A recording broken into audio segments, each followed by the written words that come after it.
Babagsak na! Hindi nga. Tara na. Lin! Tara Halika na. na! Pangamba at halo-halong emosyon ang dulot sa mga overseas Filipino workers na nagtatrabaho sa gitnang silangan dahil sa nangyayaring kaguluhan sa rehiyon.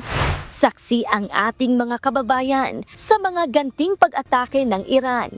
Si Lin na isang OFW sa Al Sailiya, Qatar, personal na nakunan ng video ang malalakas na pagsabog. Dali mo!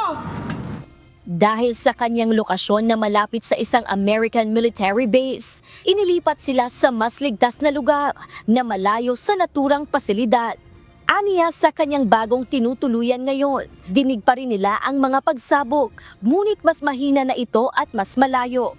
Lahat po ng mga kasambahay na yan, puro po taga-Doha yan. Ngayon po, ito pong lugar na tinatayuan namin ngayon, ini-stayan namin ngayon, kapatid po ito ng amo namin. Safe po dito kaysa po sa Doha. Ngunit sa ngayon, pinayuhan na sila na iwasan ang pagguha ng mga video o larawan ng mga nangyayari doon para sa kanilang kaligtasan at seguridad. Bagaman nagpapatuloy ang tensyon sa gitnang silangan, mas panatag na siya at ramdam niyang mas ligtas na siya ngayon. Okay naman po kami ngayon. Kaya hindi na po ako nagkwento sa mga bata, sa mga anak ko kasi ayoko pong maalala sila.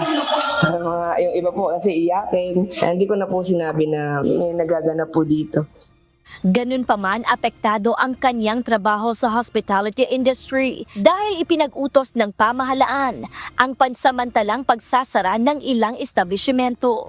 Yung pong business, opo, apektado po. Dalawa po yung trabaho ko eh. Isang, pag wala pong hospitality, nasa loob po ako ng bahay nagluluto. Ngayon po, sinarado po ng government dito yung mga businesses. Kaya yung pong mga dati naming last 2 days na order, kinancel po yung lahat. Samantala si Janina, isa ring OFW sa Qatar, nananatili lamang sa loob ng kanilang bahay. Aniya, bagamat may pangamba, ramdam nila ang proteksyon ng pamahalaan. Sa kanyang ibinahaging chat message, sinabi niyang malaki ang tiwala nila sa mga hakbang na ipinatutupad ng militar at gobyerno doon upang matiyak ang kanilang kaligtasan. Kabilang narito ang mga emergency alert na direktang maririnig sa kanilang mga cellular phone bilang babala at gabay sa posibleng panganib. Gladys Tuwabi, UNTV News and Rescue. Diyos ang aming sandigan, serbisyo publiko ang aming pinahahalagahan.